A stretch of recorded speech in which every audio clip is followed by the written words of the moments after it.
Yo, yo, yo, welcome everybody to TCR, Trinity Competitive Racing, and welcome to round number 7 of the Silver Class here in Season 15 for a special Monaco Grand Prix.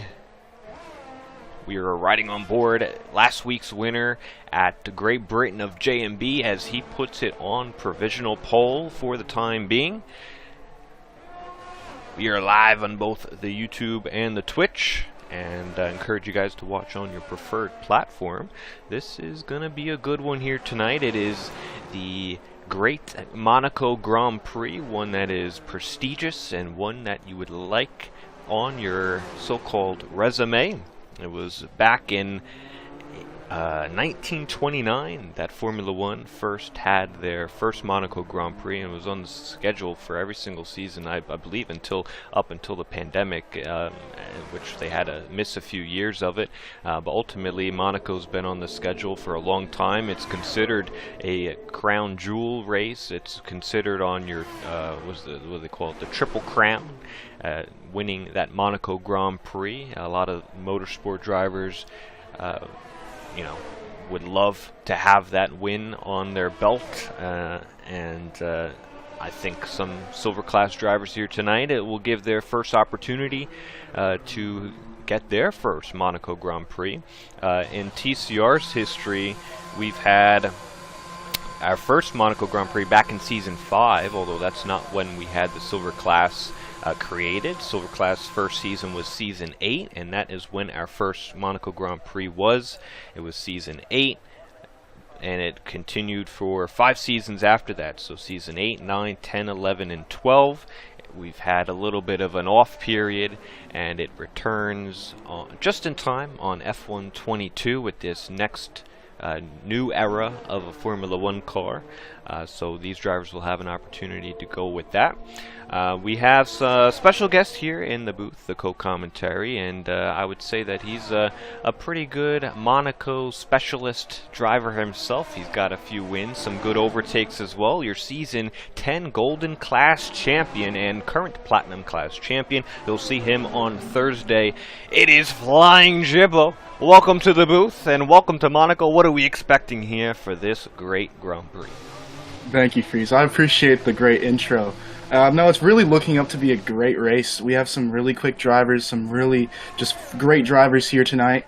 And we got a championship leader here in Camden Luca, and he's looking to definitely try to increase that championship lead. But Monaco, it's always such a banger of a race.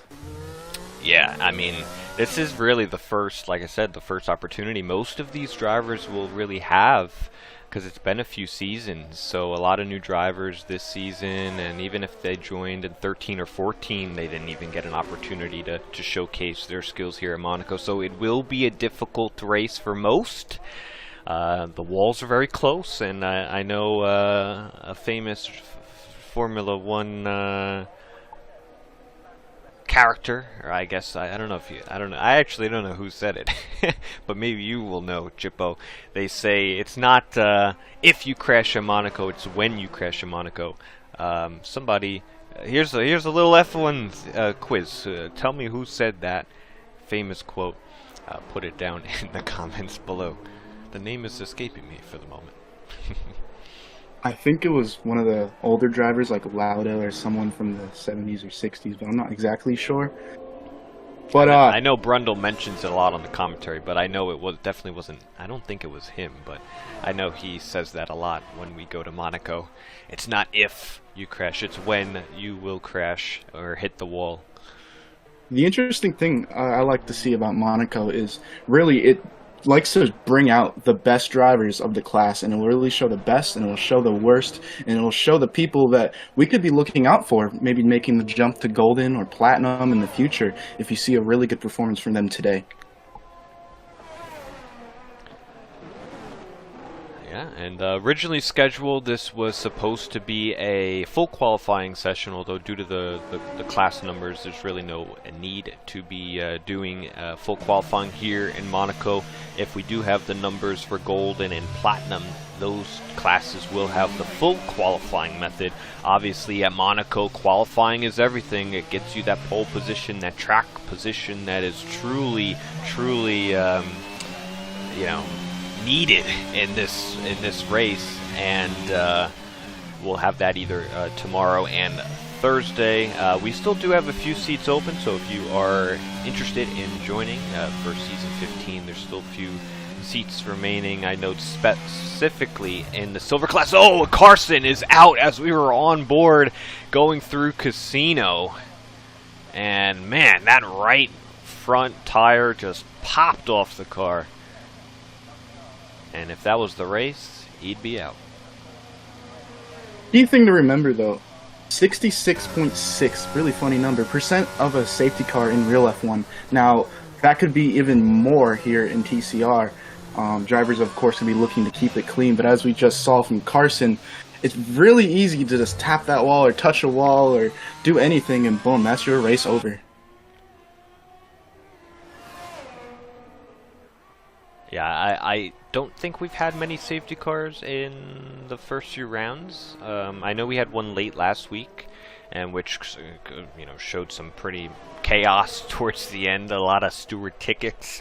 I know if you guys watched last week, you would remember all the chaos at the end between the Haas's and the Alfa Romeos and even the Alfa Tauris, which we'll get to the standings in a moment. But all those steward decisions got out. And you can check the Discord and join it down below. If you were not in it, you get access to all that. That's where we're pretty much the most active on social media. But I do expect, Jippo, at least a safety car here tonight. So an interesting thing I've been thinking of is if you were paying attention to the last race in Britain, Camden Luca was flying up on the back of the two leading cars. He almost would have won the race if maybe, I would say, he had maybe one or two more laps. Now, when I was racing in these classes, I thought, man, I would want to take all of that energy I saved up for that end of the race and put it into this race, get some vengeance. And that's what I'm thinking Camden Luca is out for today. I feel like he is really going to want to get some vengeance and to get pole and possibly even the win here in Monaco. Yeah, absolutely. And I know when we come to this, the Monaco Grand Prix, I mean, it hasn't been on the calendar for a few seasons for TCR, but I mean, I really do enjoy the Monaco Grand Prix. I think in real F1, it is a little bit more of a snooze fest because, I mean, let's face it, those are professional F1 drivers and their mistakes are a lot less. So, honestly, F1 or driving in F1 cars today at Monaco is actually quite easy because you're approaching these corners and walls a lot slower than you would, let's say, at Jeddah or Singapore or Baku, quicker street circuits. Monaco's actually a pretty slow track, so their precision is a lot easier for them to do. The quickest portion of the track is right here with Toblerone through the swimming section, where you see Leclerc hop the curb there. So there are some quick spots in this. Ooh. As Toblerone, that's another one there. That inside barrier can clip your car there, but yeah, very, very, very tough to have an incident here. We actually just saw in real life Charles Leclerc crashing an old Ferrari right there coming into Rascasse. That was, I thought that was going to happen there, but he actually clipped the inside of the wall. But very, very tough, very easy for even the best drivers to make these mistakes. And like you were saying, the old cars used to be a lot skinnier. Now we have these bigger cars. So it'll make it even harder to go side by side, but definitely we will not see drivers hesitate if they got the opportunity, let's say going up the hill or going into turn one. They're going to send it.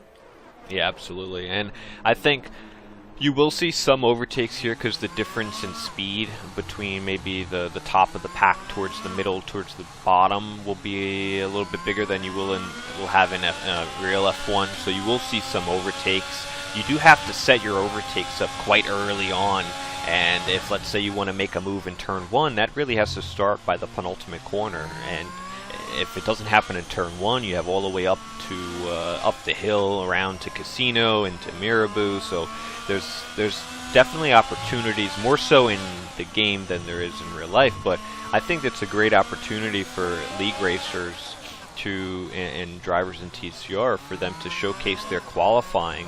And not only that, but it's not really a racecraft knowledge. It's just of racing side by side and overtakes, but it's more so, you know, minimizing your mistakes, staying out of the walls, and keeping that track position. And you know, we see F1 drivers do it all the time. It's a coveted race. People want to win the race, and I think it's a good opportunity for league racers to do the same. As we see Camden Luca, purple first sector here. So it's a really exciting race. But I know you've won Monaco once before in the golden class. More than once, right? Yes, sir. Twice. Yeah, twice. Hey, now.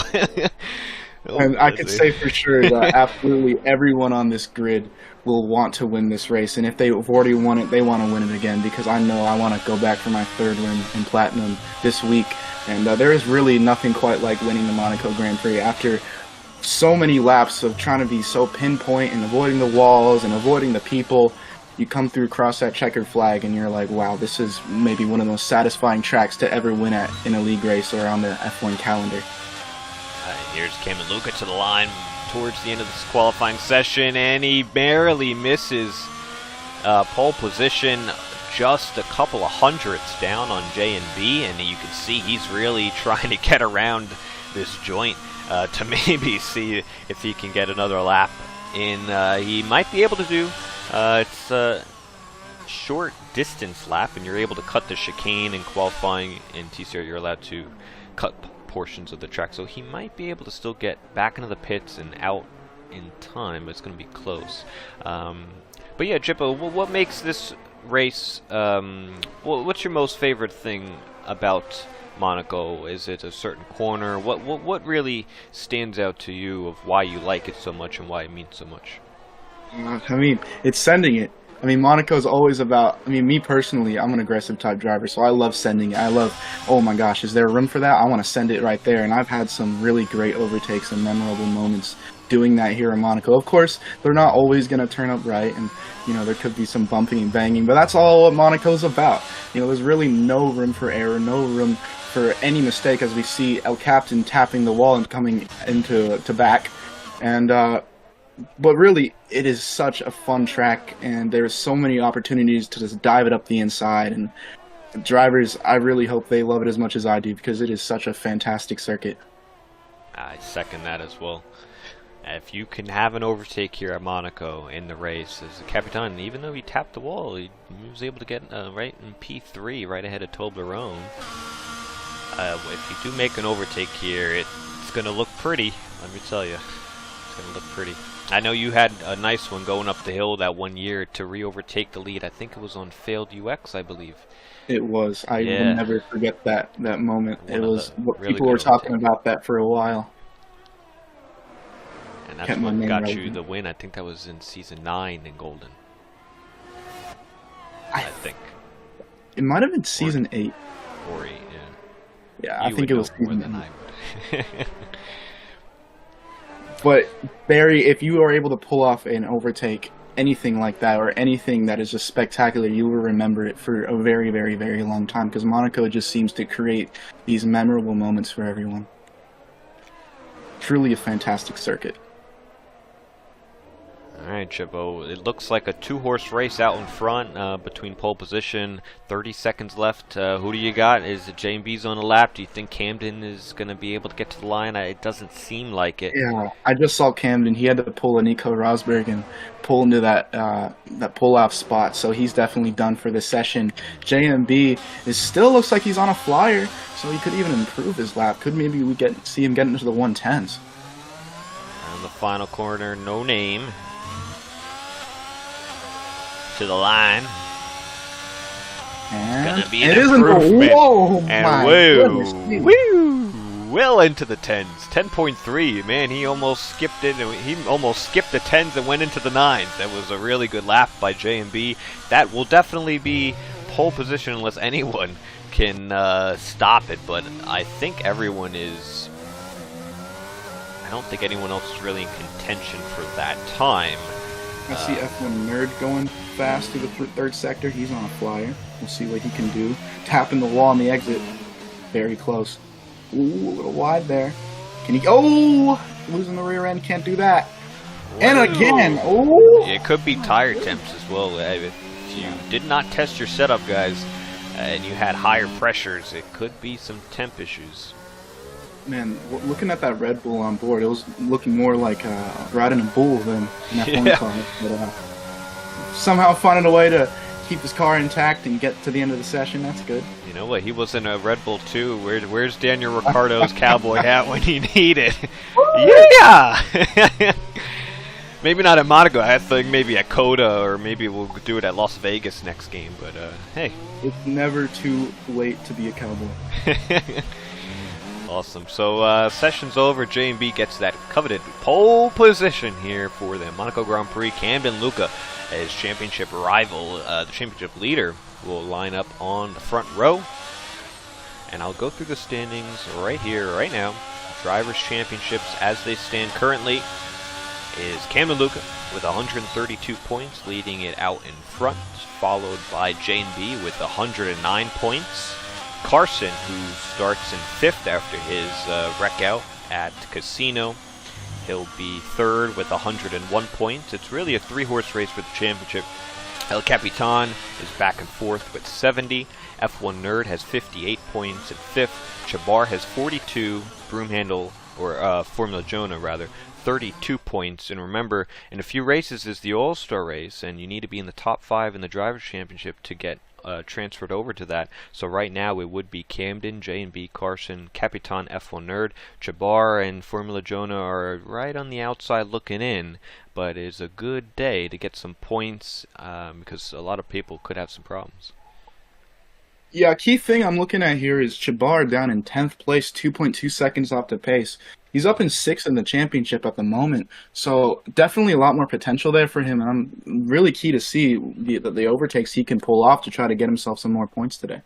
Yeah, and you say overtakes, and when you go to Monaco, I mean, sometimes you think when you're overtaking, you start farther in the back. At a normal, traditional track, you'd say, all right, I'll just do that overtaking out on track, which you obviously have to. But at Monaco, you really want to do your overtakes through pit strategy and leapfrogging people with undercuts or even overcuts to work that strategy to make sure you don't come out in traffic. And that will be more of the story here at Monaco. That's why, to me, it plays different than a traditional league race or a race, Grand Prix for that matter.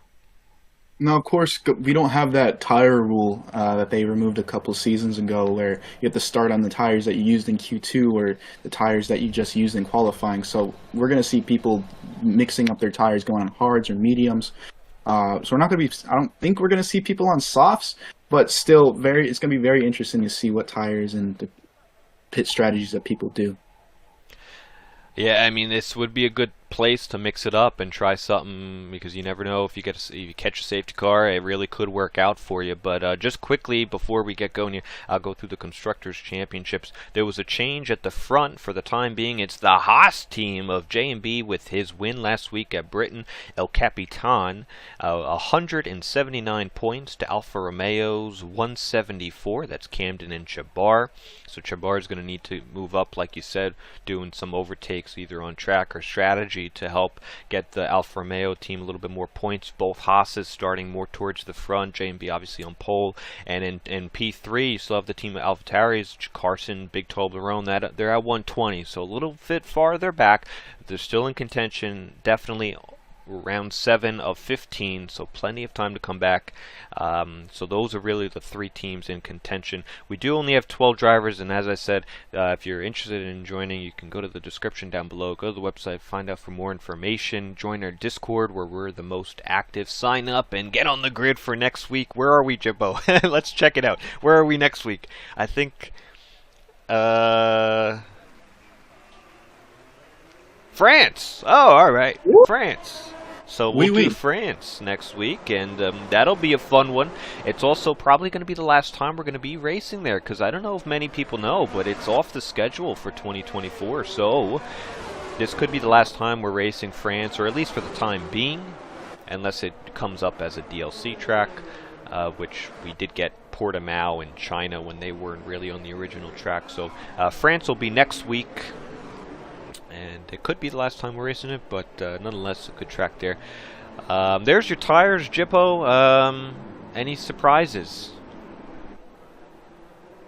Our tires. JMB starting on the mediums. He's going to be starting on the softer of the two compounds than Camden and Toblerone. So he's going to be looking to get a better start than these guys. So it's going to be very crucial to see him get off the line well.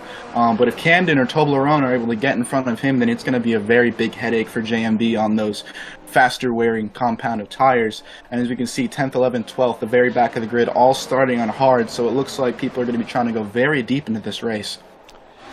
Right, just quickly here, quick predictions. Who do you got, Jippo? And if anyone's watching, put it in the comments down below. You got to do them now, quick, before we get going.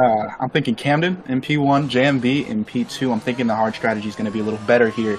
And, I'll say Jonah in P3. I think Jonah's going to pull off a surprise podium here. Monaco, you never know what's going to happen. Right, I tend to like Camden Luca for the win as well. I think the hard tire is actually pretty good here, the strategy more so, and he's always been consistent, really not putting a foot wrong. I'd like El Capitan for P number 2, and let's put Bags in P3. Bags on the mediums, he looks pretty good for this race. We get 5 red lights for round number 7 here in the Silver Class Season 15 Silver Class. Freeze with the call, and we're go! JMB gets a nice start on the mediums, as does Toblerone, and he jumps Camden Luca into Sandoval. Up the hill we go, single file all the way back down. It's Formula Jonah losing a spot there to Halberg. Chabar down 1 and P11. It looks like Oreo has no front wing. The Aston Martin picking some damage up on the opening lap. As maybe a little bit of tangle with We Are Checking, who goes deep. He also has a little bit of front wing end plate missing.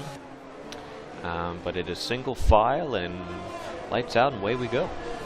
Yeah, looking through the field, looks like a fairly clean start besides Hafferkin, and We Are Checking look like you said, it looks like they made a little bit of contact, but otherwise a very clean start. JMB is able to keep that lead, and crucially, Toblerone's ahead of Luca.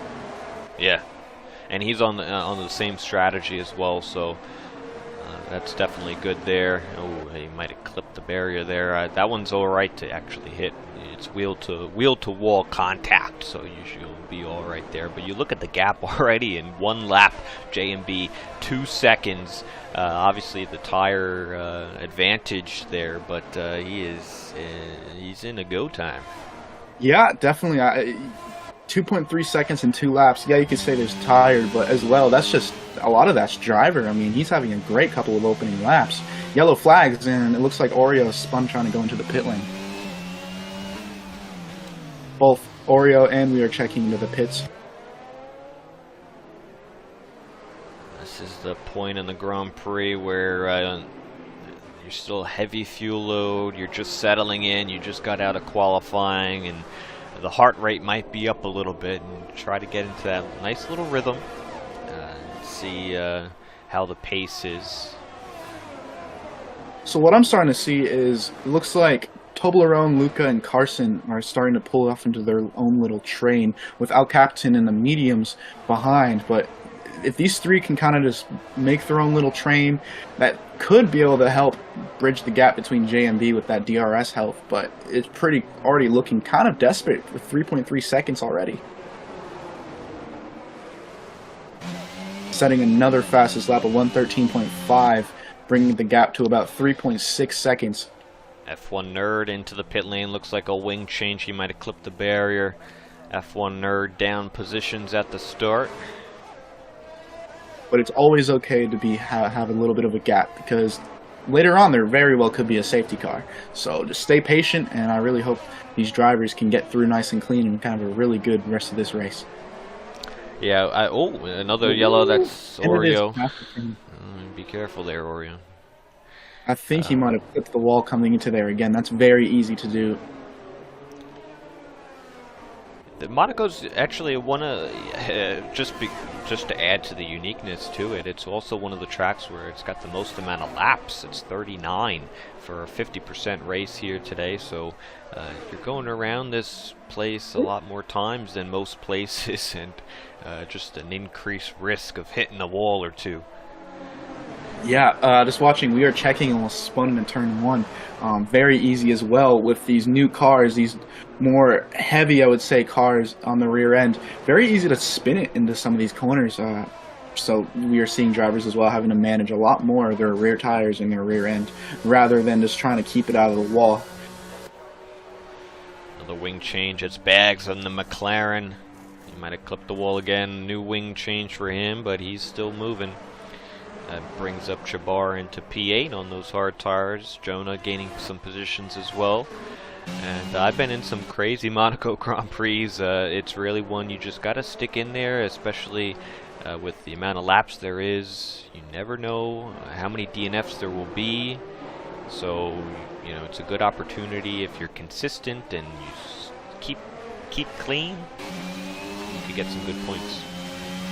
I mean, I can't tell you the amount of times that I've had a Monaco race where I think, oh man, this is it. This is the final position I'm going to be in. This is how it's going to be for the rest of the race. And the next thing you know, 2 laps later, the positions are completely changed. The next thing you know, I'm leading the race, or, you know, whatever happens. I mean, it is totally crazy, and things can happen on a flip of a switch. So if I were you fans, I'd grab a nice cold beverage and keep your eyes glued to the screen, because action isn't going anywhere. I got a nice cold water here. Let me take a sip while we go down the front stretch here. I'm going to do that as well. Stay hydrated, everyone.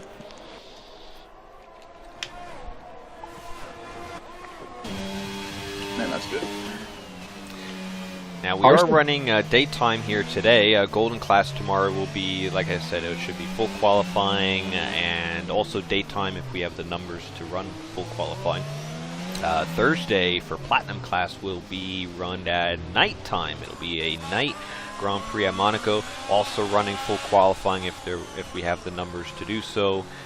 So Platinum will have that little bit of difference. Full qualifying we've always usually done for Platinum as an exclusive, but this year we brought Monaco back. We thought we'd give opportunity to all the classes. If there's the numbers to do it, we'll do it, because it is important. But that's a little insight of what's to come tomorrow and Thursday. As right now, Camden catching up to the back of Toblerone, and he's bringing in his teammate with him, Toblerone's teammate of Carson. Yeah, I've been watching Carson for the last couple of laps, and he's just been very quietly keeping under the back of Luca. Keep in mind, both these guys are in the same tires, but it looks like, I feel like Carson has a little bit more of the pace over Luca. It's going to be very interesting to see how that develops going out throughout the race. And the medium drivers, P5 of Captain kind of falling back, as I was saying earlier. So looks like the front drivers are starting to develop, and the midfield as well is starting to develop itself.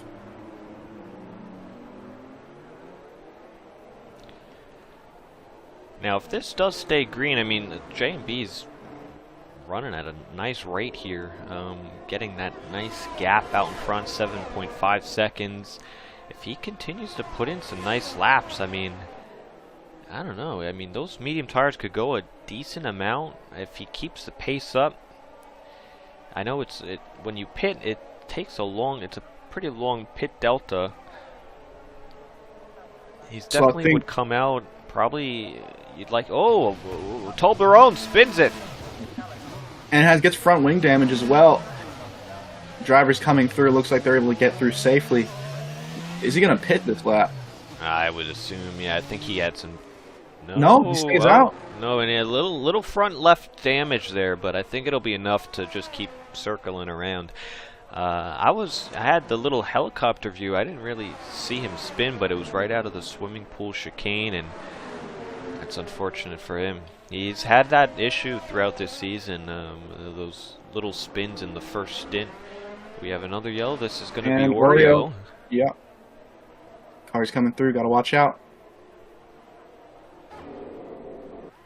Gets going again, but I think he might as well have front wing damage. The carbon fiber is coming off today. It's popping off for sure. This is quite an expensive Grand Prix. Oh yeah, I'm just looking at the helicopter view. Oreo's front wing is completely gone. Someone got a very nice present in the stands today.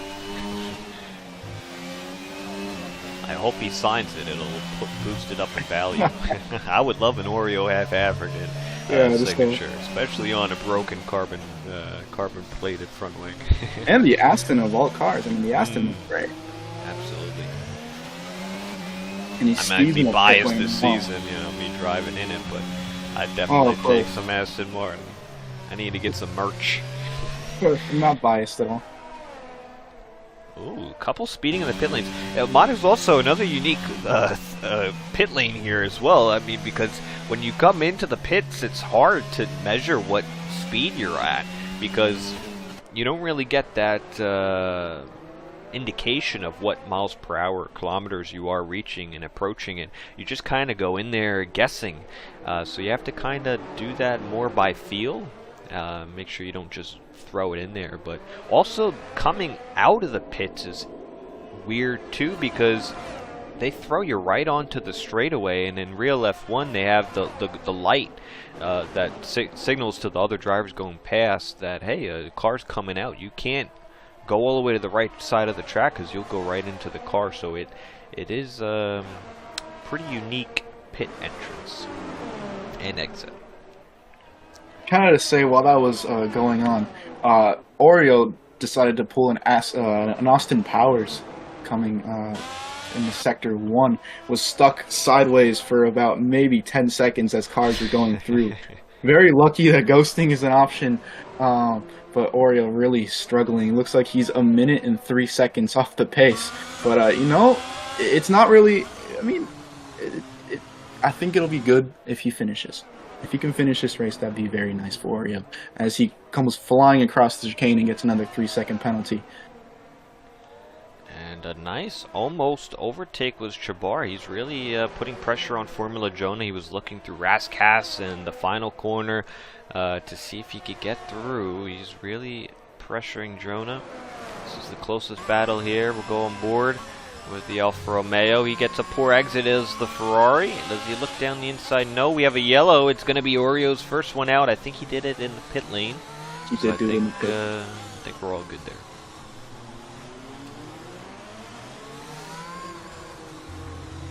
Very close between Jonah and Chabar. Chabar looking to finally move up places. As I was saying, he's going to be really looking to move up these points positions to help his teammate Camden in second for the constructors. This would be a very crucial move to get ahead of him so we can get after those medium runners in P5 and P4. And it looks like Jonah's definitely holding him up a little bit, as there's a 15.2 second gap to Hallberg in front of him. I would watch for it. He's been getting nice exits as Chabar. Jonah's this is what I'm saying, that's nice by Chabar. He's trying to set Jonah up to get that run, but he doesn't get it there, so he might have to wait another lap. But it's all about setting your run up, seeing where is your opponent lacking at the track, and where are you gaining on him. But hey, look who's just joining the battle. Look who wants to have some fun. F1 Nerd. F1 Nerd pulling up. And look, see, Jonah went deep. He hit the wall at a casino. Now we got a three little bit of a tango here. Now this is what Monaco's all about. This is why I love Monaco so much. Battles like this, who's going to get the edge, who's going to dive it up the inside. It can happen at any corner. You just have to watch and see. F1 Nerd's really looking. He's using battery. Whoa! Almost into the wall. He had to lift it. Ooh! Oh, all right. All right now. Calm down, guys. Calm down. he's up on the bull, as you say. He's got the cowboy hat. Yeah. 20 laps to go, or hey, if Jonah keeps on holding this pack up, we'll get Toblerone, Bags, and checking into this battle here. We'll do a square dancing, but Jonah just pits, so we can avoid the square dancing. But look at F1 Nerd here. Oh, maybe a little bumping of Chabar. Now, don't forget about the hill. Going up the hill, you can see some really great moves here. Can you look for it? No. He looks like he's going to stick behind for another lap. And one thing, again, I just want to bring up about Monaco that I don't think we brought up earlier. Monaco is a lot more like a chess match than any other track on the circuit. So, as well, you're just going to be looking to pick your moves and make your moves right and be smart about them because you have so many laps. If you get a little bit of damage, that's your race over. So, F1 Nerd, as much as he wants to get by this Alpha as fast as he can, he also wants to make sure he gets to the end of the race. Good points for sure. And Chabar running deep, definitely being put under pressure by F1 Nerd. And I think you might see it more tomorrow and on Thursday, but you're going to see a little bit longer trains with the more drivers. You'll have the half spin, and he saves the Chabar out of the wall, but he does lose a position there. Oh man, that was fishtailing out of the swimming pool chicane. One too many shrimps for Chabar. Very good on him, though, for saving the car, because that very easily could have been a complete race changer, but instead he only loses a position. So he'll definitely be patting himself on the back for that. I know Chabar's been boasting about his trip to Monaco one year. He said he went to Monaco. He was on the track, I think the week before the Grand Prix or something like that. He didn't actually go to the Grand Prix. He wasn't really, I guess, a fan at the time. And he was right around the swimming pool section. He showed a picture of him getting some nice shrimp. So that was him right there. He had too much shrimp on the one side of the plate. And one maybe went off the plate and he kind of tripped over his head and he had to catch it, the 5-second rule. So nice save by Chabar. But saving off and on the track. Oh yeah, absolutely. It must have been really fun to go to Monaco, though, but I've heard it is very expensive. So I hope his wallet wasn't hurting too much after that trip. Yeah, I would love to go for Grand Prix for sure. Grand Prix weekend, that would be on my, I guess, bucket list, hit list for Grand Prix or races to go to. It's definitely one I want to go to. Monaco Better do Grand it soon, though. I heard they're going to take it off the calendar. Yeah, they've been saying the last, 5-10 years, but yeah, I think even if it does come off at some stage relatively soon, I think we will definitely see it back at some degree. Here's Toblerone on Chabar, very close. Almost hitting the back of him. He does have some penalties. Looking at the back of Carson. Another one. Again, very quietly, but Carson is still sitting on the back of Camden Lucas, biding his time, maybe even saving a bit of ERS and fuel. But these two have been neck and neck this entire race. El Captain into the pit lane. Medium tires are starting to wear out, so it's going to be very interesting when JMB makes his pit stop with that 11.3 second gap. He's definitely going to come out behind some people. Yeah, I think he should have a nice gap right in front of Halberg. Ooh, Toblerone hits the wall again. He might wait a little. Oh, he hits the back of Chabar.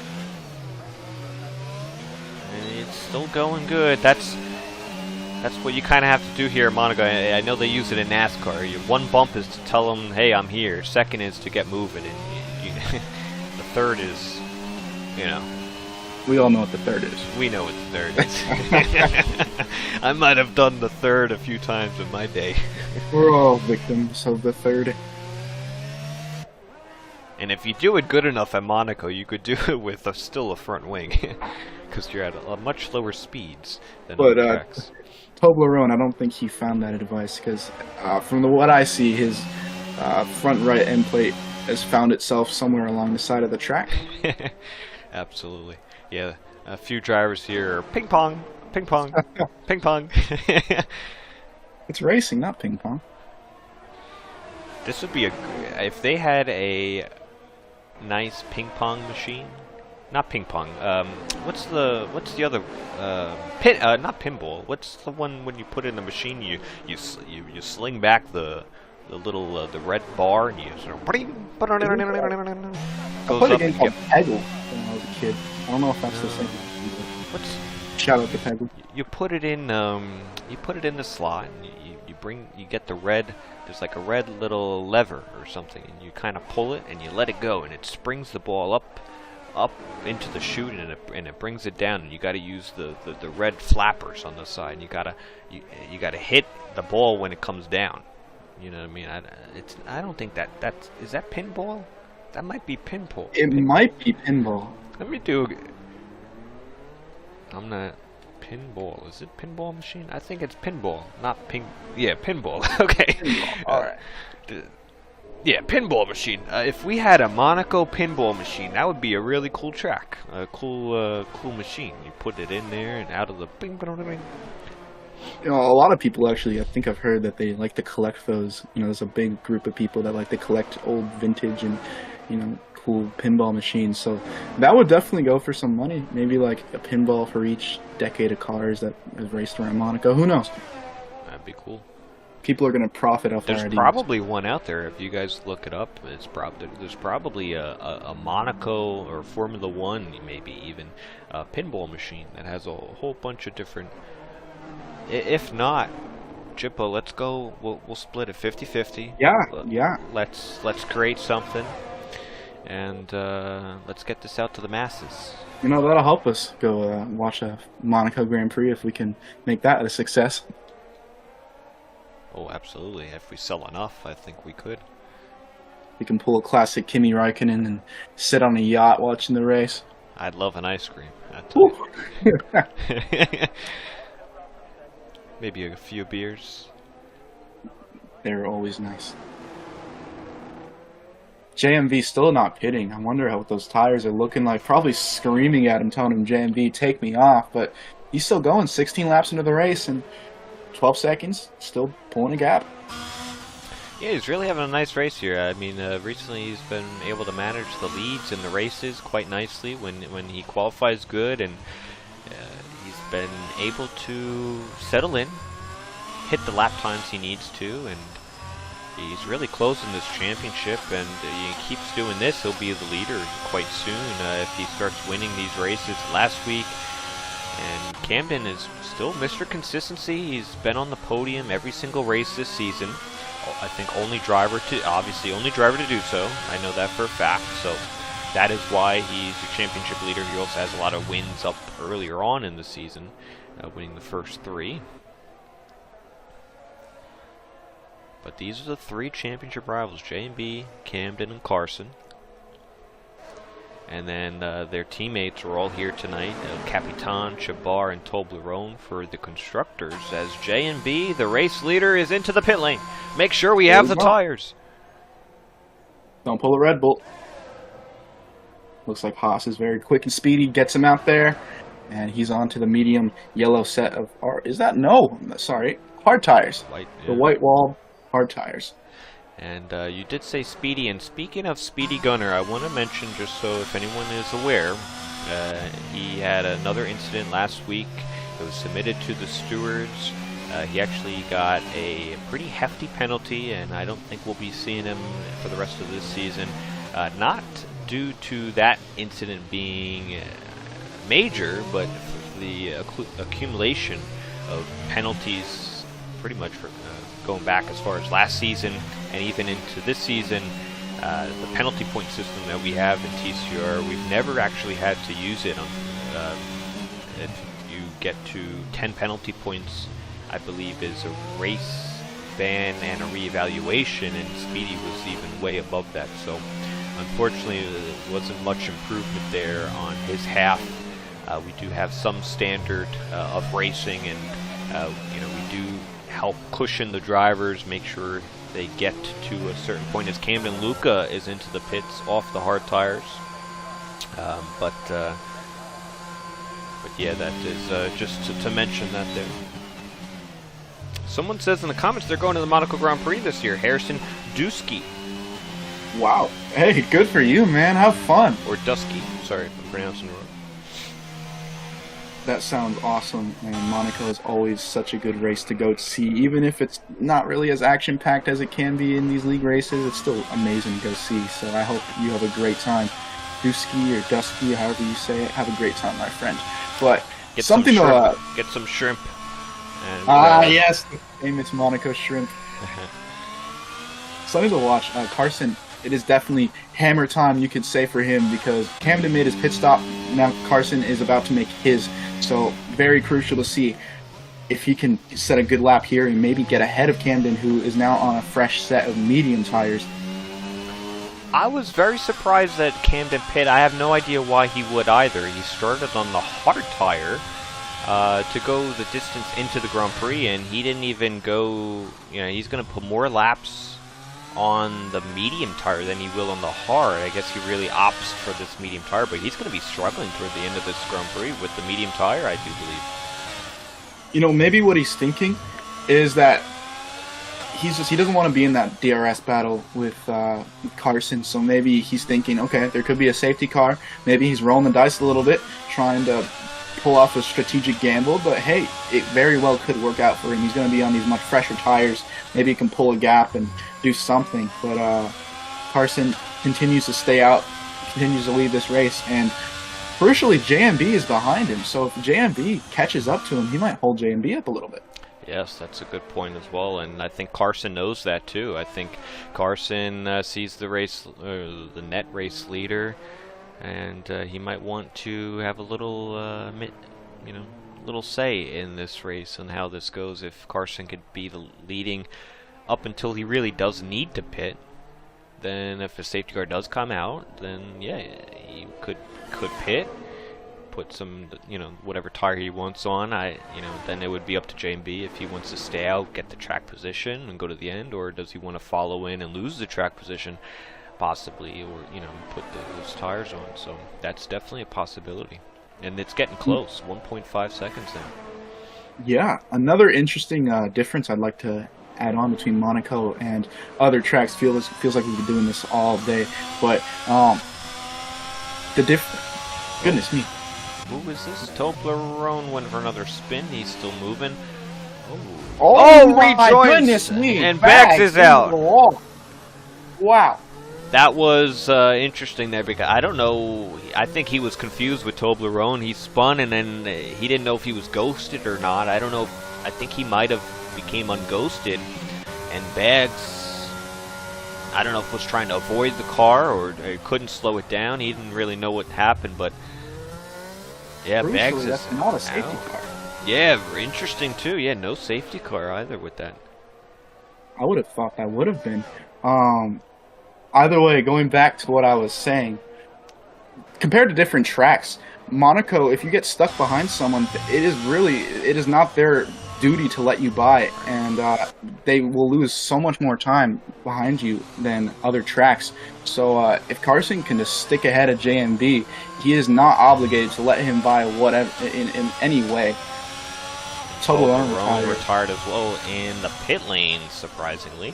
If he finished the race, he would have gotten some points, but I guess he doesn't want to go through that frustration. Unfortunately, not helping AlphaTauri there. Unless he got some really bad damage. I don't know if there was any contact there. I guess we'll have to find out. But that, you know who that does help? We are checking in P10.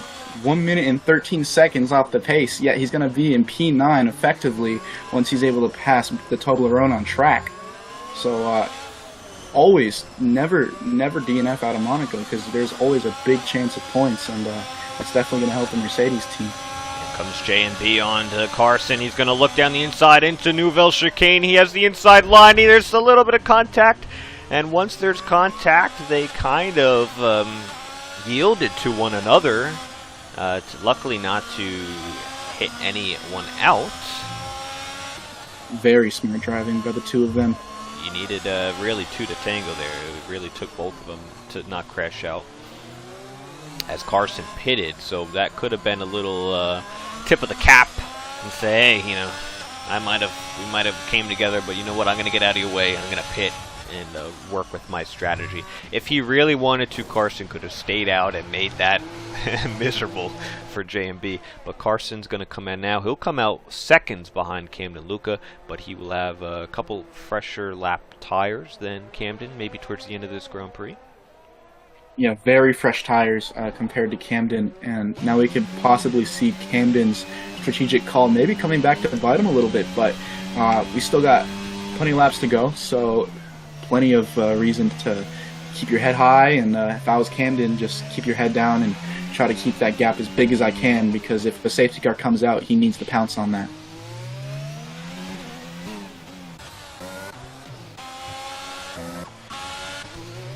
Now, interesting, actually quite, one of the other quite famous things here at Monaco is up, let's see if we can get a nice visual. I might have to go on board, yeah, we'll go on board with Chabar all the way up towards the hill. You'll see right through this left-hander, the casino on the left. This next corner is Casino. It's named Casino. A nice famous casino opened up in 1865. It's a very famous casino. It actually, if for some of you computer programmers or finance accountants might even know this method, because it is a casino, there's a method called the Monte Carlo method or simulation, and it's kind of used, it was more in 1940s to 1960s, created by David Hertz.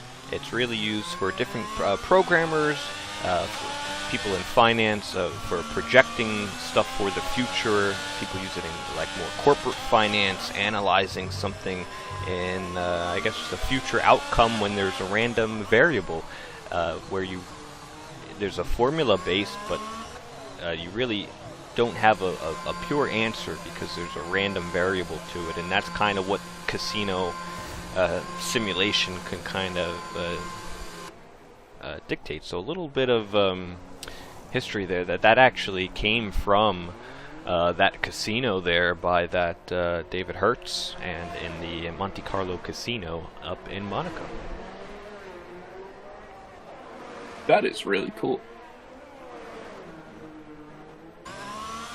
Monaco just has so many cool people in it. Definitely, if this were a real-life race, you'd be seeing some nice celebrities here, because it just always attracts the most elegant and, the finest of people. And very interesting to hear that he was in Monaco as well, because I'm sure there's other amazing people that are just deciding to reside in Monaco, because where else in the world would you want to reside if you did all those cool things in your life? I don't think it applies to Americans, unfortunately, but there's some good tax benefits, and that's why a lot of people will live in Monaco. You get a lot of tax benefits, actually not much tax, but I don't think that applies to Americans. Not many things do apply to us, because we are fortunate. But Monaco, beautiful, beautiful place. Cool thing to add on about Monaco, they don't actually have their own airport. So these F1 drivers, when they come to Monaco, they actually have to fly in by helicopter to a certain place. And actually everyone who enters in Monaco, they have to fly in through helicopter. There is no airports in Monaco, which is very cool to think about. Just kind of shows how secluded the place is from everywhere else. Kind of reminds me of a Venice, but definitely it's not floating. So. Yeah, it's not underwater yet. If it was, I'd be up at the casino to get a nice vantage point. Add some rudders to these F1 cars so they can get through the water. Imagine if you had that as almost like a triathlon of a Grand Prix. If you went up all the way up in a car, and then you went down, and then you got in like a little, I think they're called like a little aqueduct, or I think they're called. It's like a pretty much a boat, but a car, and you get in that, and then if this dock area ever got flooded in the rising seawater, you might want to hop in one of those yachts and sail away. It'll be really cool if they did it Formula E style, where they do a little mid-race switch from car to boat. Do they do that? Yeah, they used to. Very early years in Formula E, their cars wouldn't have enough energy to get through, so they would actually have two cars for one race, and mid-race from their pit stop, they would actually just switch cars. Pretty cool. Oh, all right, yeah, yeah. If you ever have a chance, anyone in the comments who's watching the video, go check out a Formula E race because they do some really cool things, and have some XF1 drivers in there like Pascal Verlaine. Can't miss him. Can't forget him. Jabbar, nice move on Jonah. I don't know if Jonah probably is struggling here. He might have let Jabbar by, but nonetheless, nice move by Jabbar. Up to P7, and hey, that's where his consistency number is. Once again, he loves that number 7. Let's check a look at the penalties here. It's 3 seconds for F1 to 21 seconds back as Jabbar. Let's see if he can get some headway into that. We'll look at the biggest position changes here. The biggest winner right now would be Halberg, up 4 positions. Biggest loser would be the big Toblerone, down 7th. And you could also throw Bags in there, down 5. I had him as a pick. Yeah, some really great races from all these drivers that are remaining. Jonah definitely staying very consistent in P8, but could definitely have some very big opportunities to move up. Again, he's just really trying to make it to the end of the race more than, I guess, challenge for these top positions. But again, just staying consistent, staying alive could mean all the difference. Coming up to about 10 laps to go here. JMB pulling out a 10-second gap. So it looks like JMB is definitely looking to be the favorite here to go win this race. But I don't want to commentators curse him because I know that's happened quite a few times. And specifically, you've personally commentators cursed me, Seafreeze. So I don't want that to happen to our friend JMB. But he's looking to be very quick out there. Yeah, it's not over by any means. There's a lot can happen. One click of the button and we can get some yellow guy out here with the safety car. Well, I did mention the first Monaco Grand Prix was back for Silver Class, was the first season of Silver Class. That was in Season 8, and that was won by your Season 8 champion of Chargers, who should be racing in Platinum. He's up in the Platinum class now. Your Season 9 winner was a long-time Silver Class veteran, and when I think of Monaco, I always think of this driver, a great driver in Monaco, loves Monaco as almost as much as we do. It is a Blin Machine winning in Season 9. Unfortunately, no championship that year. Just had to throw that in there. Sorry, Blin. I hope everything's all right with you. We'll go to Season 10, and that's when you saw the double champion here in Silver, the only double champion, Bambuki. He won in Season 10 and 11, and he won both championships that year for the two of them. And up in Season 12 for Silver Class, last time we were here, it was Wiener Drink who won that one. He, I don't know where he is today. I don't think he's with us in any league racing, but I hope he was a good driver. He always was good at Monaco. It was almost a standout performance as well. I think it might have been one of his first wins, and he's pretty good. You know, it could be drivers' first wins when you go here, because you really just need a great qualifying and just be consistent in the race. So a little bit of history there from the Silver Class, and we'll see who adds their name to the list. Right now it's looking like JMB, although you never know. It could be still Camden, Carson, or company. Yeah, anytime I see a TCR Monaco race, whether it's silver, platinum, or gold, it's always just such a fantastic race. I mean, these drivers, some of the best in North America, you know, going up against each other, it's always such a great sight to see. And, you know, just all the strategic gambles and all the just differences, it's always great. So definitely we're having another great race today here in Silver Class, and hope JMV can keep it all together, but like you said, it's always up in the air. And we didn't even mention, because it's been very clear skies, but there's been no rain threat, so it's been a nice day here in Monaco. No rain threatening. Very clear race, but you know, some drivers, that's definitely what they want to see. Because I've definitely had some rainy Monaco races, and those are never what you want to look forward to. Yeah, I wouldn't want it. Seems difficult.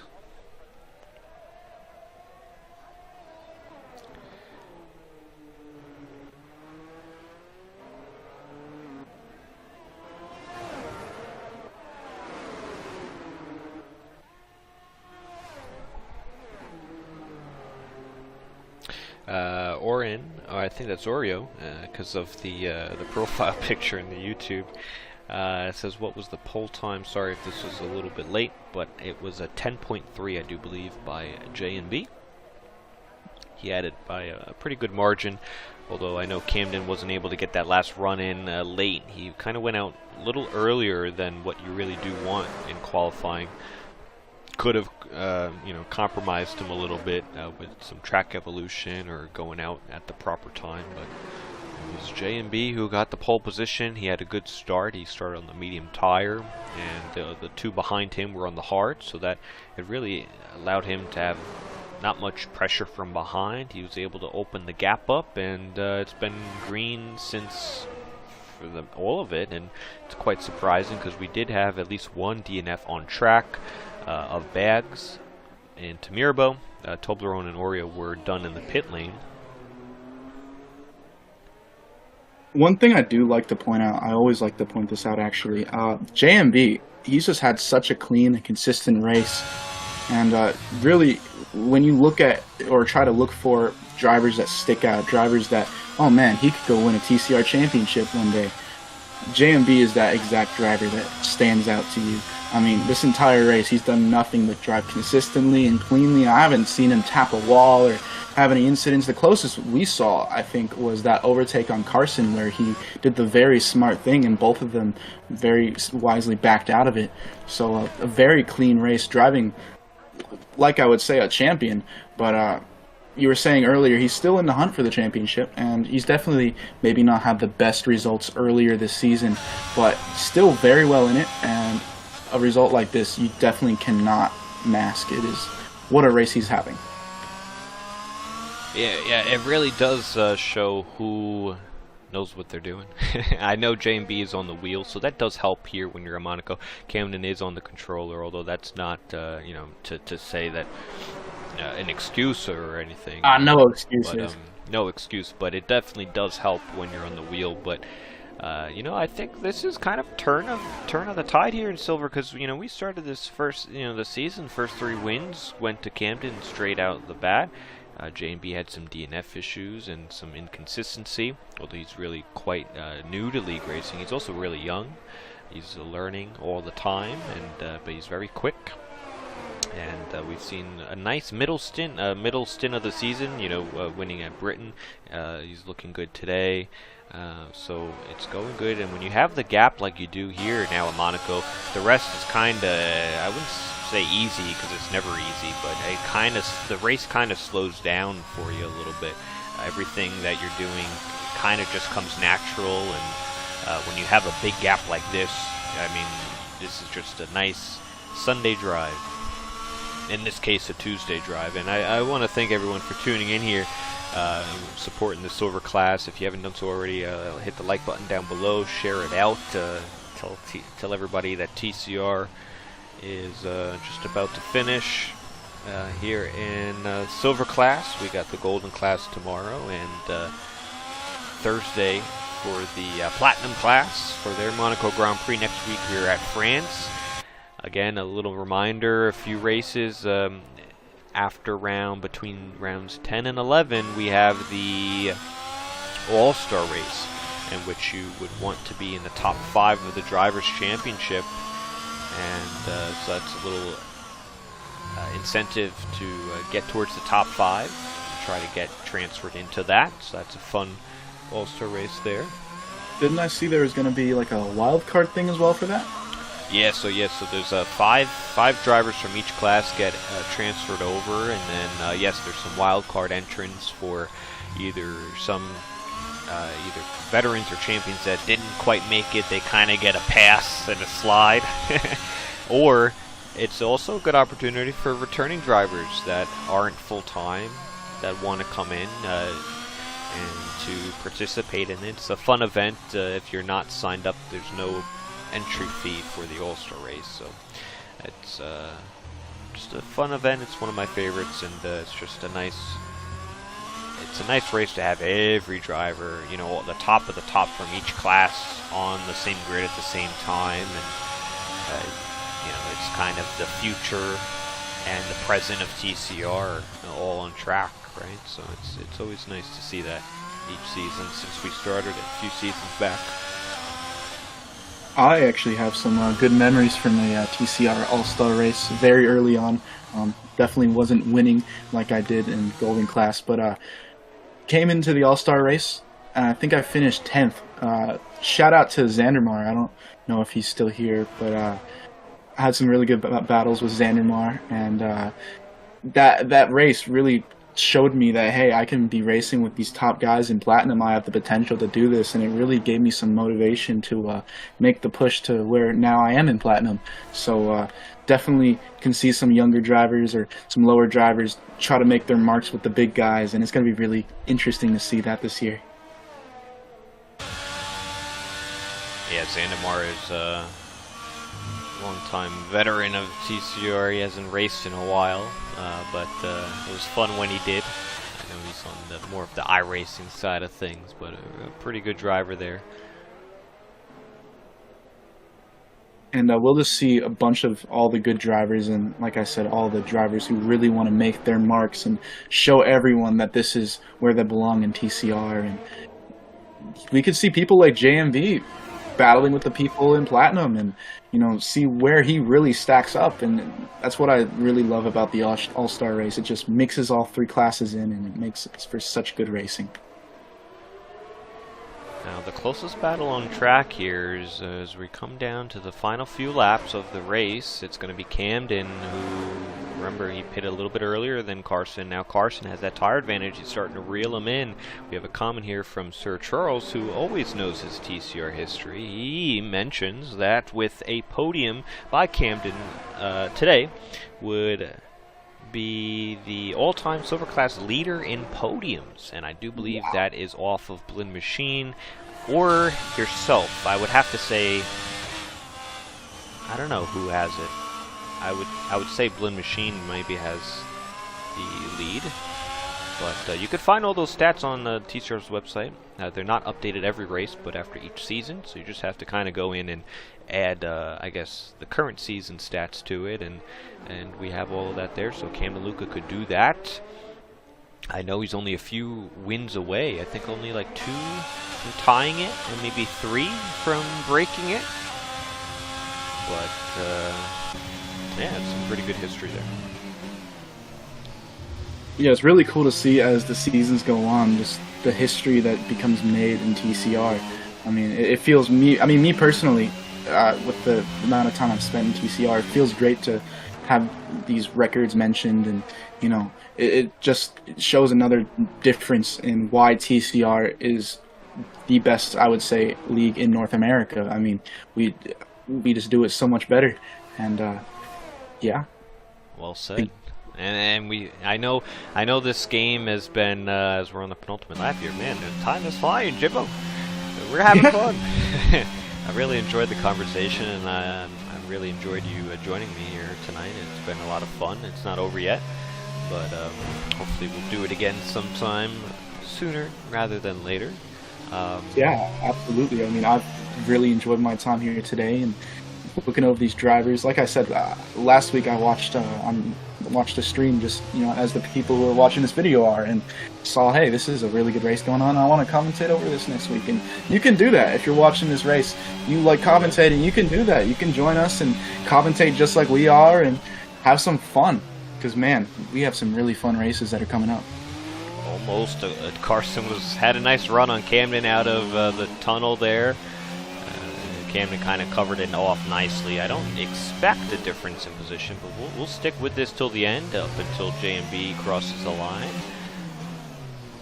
But yeah, and you don't even have to have any experience with commentary, or if you want to join the stewarding, you can be a steward. We help you, teach you, we get you in there, you can commentate alongside me. I'm pretty easygoing to do the commentary with. It's a lot of fun, and yeah, we get you up there. We are looking for a few commentators specifically for Wednesdays to help fill in, but we'll fit you where you can, and we have a lot of spots as well. We're getting towards the end of the game cycle here, so I appreciate everybody sticking out, that motivation to keep playing this game. Ooh, Carson goes deep, and I think that's intentional to try and get a nice run here on Camden. Try to set him up. Like I said, if you want to do an overtake, you have to set the car up in front. Gets a bad run. I don't think he'll do anything here. We have a yellow flag. That's going to be... We're checking for a spin. All is good.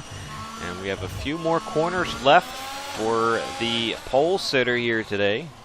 Both drivers out of ERS.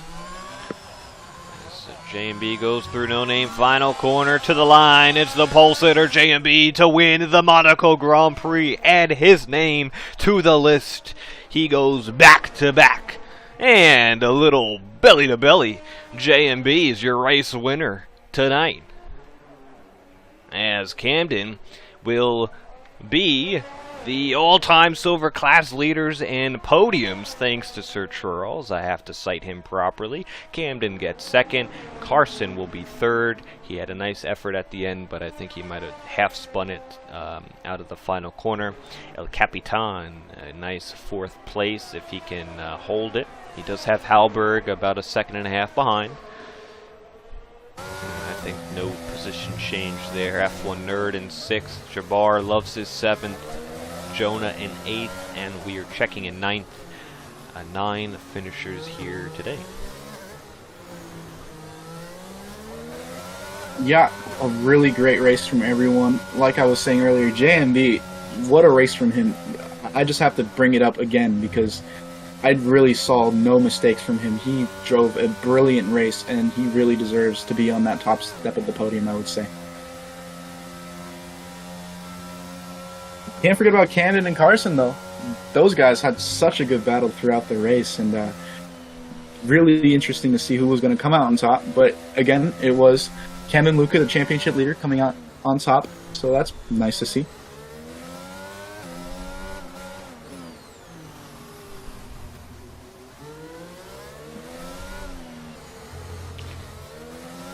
Now, what was the last race before the break? That was Abu Dhabi?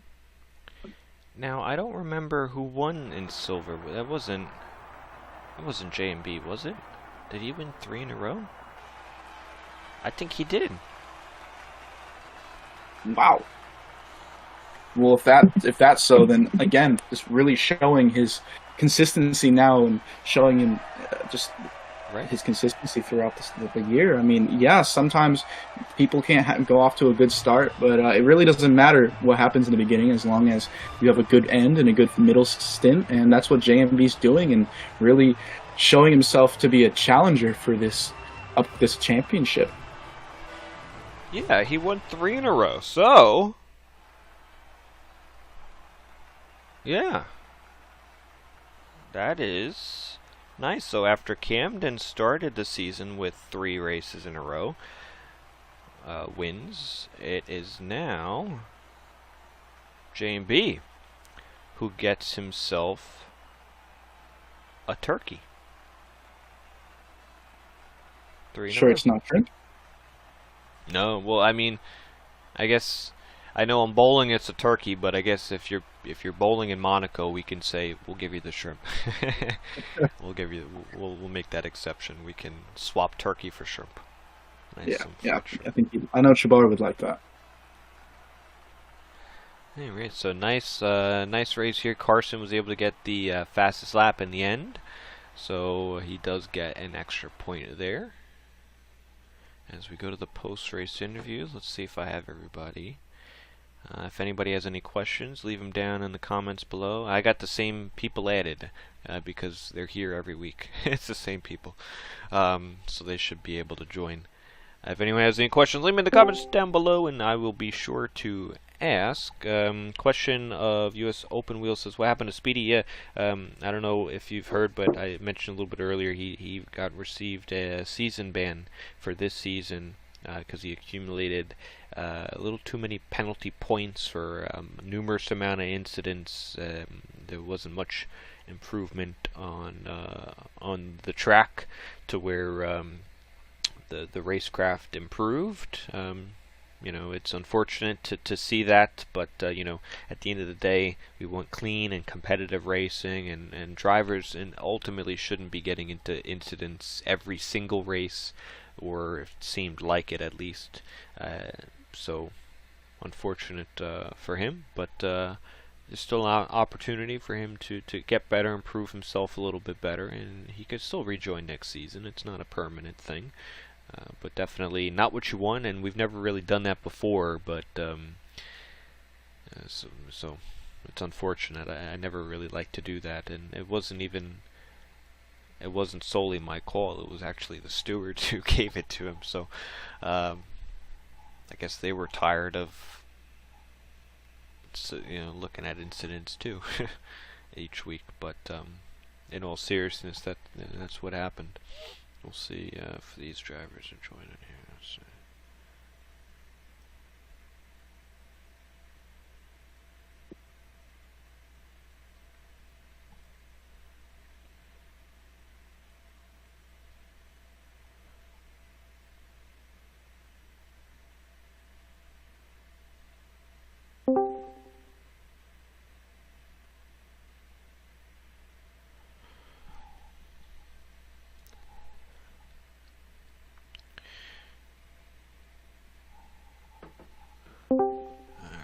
So let me go in the theater mode here, and we'll start the post-race interviews.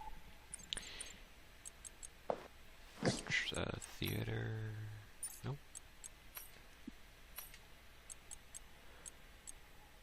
We'll start with P number 3 in the AlphaTauri, Carson with a podium here. You had a difficult qualifying after DNFing at Casino. That tire went right off your car. Started, I think, either 5th or 6th, but definitely a little farther back than you might have wanted if you were able to get that last flying lap in qualifying. Nonetheless, you were able to have a nice strong race and put in for a podium. It seemed also you were very close with Camden before the pit strategy. He actually pitted a little bit before you, got a little bit of that undercut working. You were challenging him late, but ultimately it didn't happen. But altogether, strong race. Talk us through it for P3. Yeah, I'm pissed about qualifying. The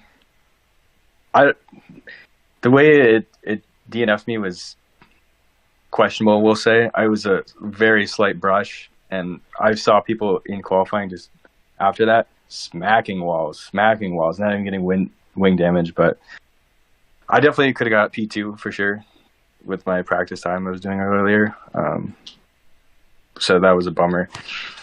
And then I was just behind Camden the whole time. This track sucks, so there's no place to pass if there's only on the front straight, or else you're making a crazy lunge, and both the cars are in jeopardy. So it's a super long race. So I just stuck behind his DRS, and then he pit. I knew he was going to do an undercut because that's what I've noticed. But I think he pit like 5, maybe 6 laps before the congested window. So I wasn't going to pit that early myself. So I was going to react to him and pit the next lap, but I still thought that was too early for me, so I stayed out. But then I had contact with JNB, which cost me probably like 3-4 seconds. So if I didn't have that, I think I would have been looking good towards the end of the race when I caught back up. But yeah, just kind of a long, frustrating night. And what happened towards the end there? You almost had a move on Camden. Looks like you might have spun off the final corner. Was there any contact, or you just tried a last-ditch effort and it didn't quite work? I saw he like lost the rear end, so I had like a little bit of a run. And I don't know how he was doing on fuel, but I was like 0.01 negative in the fuel. So if he had any fuel left, he would have passed me in the straight. So I tried to pull a late move in the last second there, but it was just a desperation move. That's it. And I just tapped him, and then two cars can't really fit there, but you never know. And there was plenty of room behind me, so I knew if I spun out, I wouldn't be the end of the world. And if I spun him out, I would just let him go by, and we'd be fine. But I don't know, trying to get a little action. All right. Well, I don't blame you. Trying to get a little action. P3 was a good result. Flying Jim. I actually have I have a question for you, Carson. Coming towards the end of the race, JMB was coming behind you on those fresher tires, and I don't know if you can remember, but you guys made a little bit of contact there, but really good driving between both of you guys to back out of that. Can you just give me your thoughts? Were you trying to maybe block them up a little bit before you made your pit stop, or what was your opinion on that? No, I wasn't trying to block him at all. He was a pit stop ahead of me, so I wasn't really racing him at that point. And I felt that I gave him room, but it just there's just not a lot of room to go too wide at this track. So, I mean, that's one of the overtaking zones, I understand, but I think the move was a little late. But, I mean, no harm, no foul. It's all right. Yeah, of course. But I just, it's frustrating. If I got those 4 or 5 seconds, 3 or 4 seconds towards the end, could have made a difference, but I don't know. It's just this track. Well, congratulations on P3. Thank you. All right, and we'll see him next week at France. Good result there. We'll move on to P number 2 in the Alfa Romeo of Camden Luca. You started on the front row. You did get passed by Toblerone at the start. You were able to get passed by him, and he had his spin at swimming pool. It was a little touch and go with Carson there, but you covered him off nicely. I just didn't seem, with the opposite strategy, to really have the pace for J&B here tonight. Although you're keeping up this consistency, P2 again, and you've been podiums all season long. So you continue that streak, and also a little congratulations. Charles in the comments had said that you are now the all-time silver class leader in podiums. So you are breaking some sort of records here tonight. So congratulations on that, and talk us through your race for P2. I'd like to be breaking the wins record. That's what I want. I think you need 2 or 3 more for that. Yeah. Oh, okay, that's not bad. But at this rate, I'm not going to get any if J&B keeps up this pace. Man, he was quick. Right from qualifying, I mean, I saw him put up a 10.3, and I'm like, whew, let's just try and get a podium today and just keep it clean. But yeah, I got passed on the start. I just got to work on my starts, I understand, some people, use traction. I'm not sure who uses what, but maybe that automatically puts me at a disadvantage just because I don't use that. But I still got to get better starts. So, once Toblerone spun, it was a pretty straightforward race. This has never been one of my best tracks, but I still feel like I was probably the most focused I've been all season. Really, the only major mistake I made was that one of those final corners going into turn 16. I tapped the wall there, and that allowed Carson to at least get a nose inside me. And I hate that we made contact. I really would have loved to see us side by side at the finish, but like he said, you really just cannot go side by side anywhere. And that's why I was so hell-bent on pitting as soon as everybody behind me pit, because I didn't want to get stuck behind anybody. So as soon as I saw Capitan and Hallberg come into the pits, I didn't care how long I had to take the mediums. I just wanted to get out ahead of Carson because I knew I had a huge chance of just staying ahead of him. When you decided to pit, was that once you saw the gap, were you thinking maybe I should just, is that why you pitted, just to make sure that Carson didn't undercut you there? Absolutely. Yeah, my biggest fear was him pitting before me, and then through the undercut, him possibly getting by me, because I think his raw pace was probably better. It's just really hard to pass, so he was all over my rear wing. It's funny, the track that you should get the most spread out at, I was working that whole race just to keep him behind me. Even in the second half of the race, when he was 10 seconds behind, I saw him gain like a second a lap. And so I had to really just hit my apexes and just not let him get me. And I guess I, did that, and mission accomplished. But I wish I was one spot further. Congrats to JMB. 4 wins in a row is really good. 4 or 3? I think I counted 3. 4, right? Because we're on round 7, and he's won rounds 4 through 7, so that's 4 in a row now. Seafreeze, I gotta up my game a little bit. Allegedly. Allegedly. What happened? Well, Toblerone is appealing, so we'll see if he gets that overturned. Oh, right, But if he doesn't, though, then it'll stand as 4 wins in a row for JMB. Is it 4? I just was at the. Let me look at this again. I won the first 3. He's won the last 4. He's won China, Abu Dhabi, Britain, and Monaco. Oh, yep. Excuse my language. Yeah. I know what I'm talking about. We got a young driver here. Oh, damn. Oh, wow. Oh, 4. I was counting 3. He had 3. So I wish it was 3. I wish I had 4. Allegedly. I wish I had 7, but. Oh, all right. Well, so that's some good stuff there. Well, all right. And Chippo, any questions for Camden? Yeah. 8. I think there's 8 or 9 races to go left in this season. I think from what I've seen, and I don't know about the viewers, but it's definitely looking to be you versus JMB, and I'd say Carson in there too. Carson's definitely in there. But with JMB and you winning the majority of the races, you both are in here right now. Do you have anything to say to JMB? Maybe call him out a little bit before the next race in France. Oh boy, you're putting me on the spot here. I would just say, we're halfway through the season, and this is going to be crunch time. There's some interesting tracks coming up. You got Canada in a couple of weeks, which is a huge penalty track. So I got to just keep my nose clean there. You got Belgium as the season finale, and you got some corners on that track, like Radion and a couple others that can get you. So. And then Hungary, we have the sprint race there, and that track is not as narrow as Monaco, but it's still pretty hard to pass. So, yeah, I think if things stand as they are from last week's penalties, I think it's going to be a 15-point gap going into next week, so not much room for comfort. And, yeah, I'm looking forward to it. I just hope there's no extracurricular activity that gets in the way of us duking it out.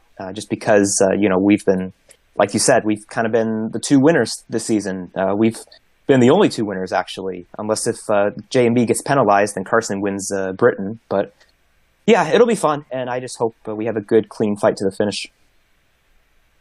Thank you for that, and congratulations on your 2nd place.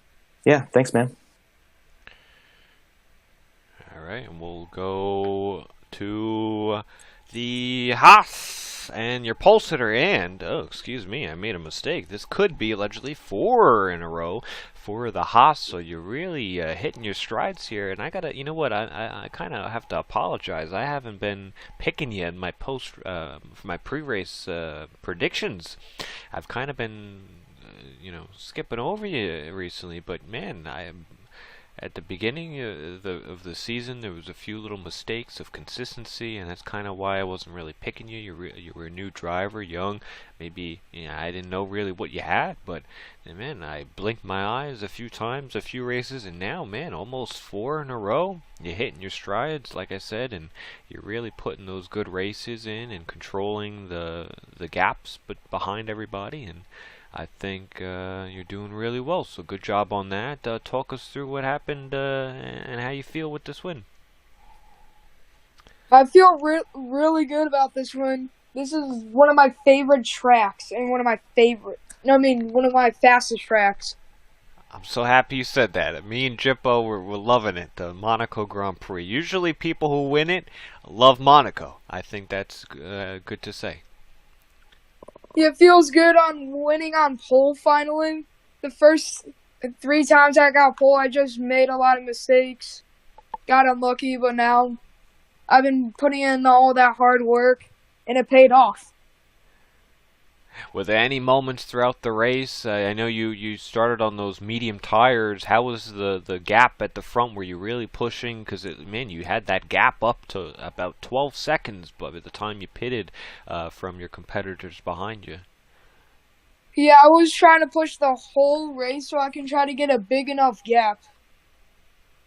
And was there any point, even at the end, you had a nice big gap? Was there any point at which you kind of turned it down a little bit just to get yourself home?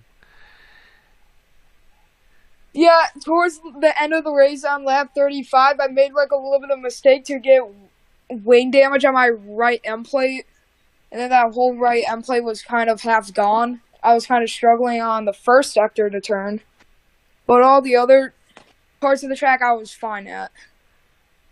All right, well, that's good there. Well, I'm really impressed, and I think you should be happy with this one. This is one I was saying, throughout the stream. It's one you want to win, and to add your name to the list of Monaco Grand Prix winners in the silver class. And it's one that truly does show your skill as a driver, getting pole position and not doing too many mistakes, having some nice speed and strategy, and getting that all done. So very well, good job there. I'll hand it over to Jippo. Do you have any questions for the race winner? Yeah, JMB, something similar to what I asked Camden, but 9 races left into the season. You guys are the 2 main contenders of silver class. And do you have anything to say for Camden, who's in the same party? Or do you just have anything you want to say to challenge him for the remaining races? I just want to say, good luck to Camden. It's been a really hard fight, and I think it's going to be very intense towards the end of the season. Very well said. Congratulations on P1. All right, and that's going to do it here in the post-race interviews. Since I have a co-com this week, I'll send it over to you in a little short summary to talk us through the Monaco Grand Prix. Yeah, I mean, it was a great race today. I mean, people were just being very clean and consistent, mostly. We had some, of course, some incidents, but what Monaco Grand Prix doesn't have any incidents? We had a very clean race winner in JMB. Me personally, I didn't see any mistakes. Of course, he mentioned that he had that front wing damage, but very clean from JMB, and a very good battle to fill out the podium between Carson and Camden. And throughout the field, very good points for all the drivers. Chabar, of course, finishing in his lucky P number 7. And yeah, just a very clean, great Monaco race, and a very good race to start off this triple series of TCR races this week. Very well said. Well, thank you for joining me once again, Flying Jippo, and we'll do it again sometime soon. I also want to say thanks for everybody for tuning in for tonight's race here in Monaco for the silver class. Don't forget to tune in tomorrow for the golden class. We should have full qualifying if the numbers allow.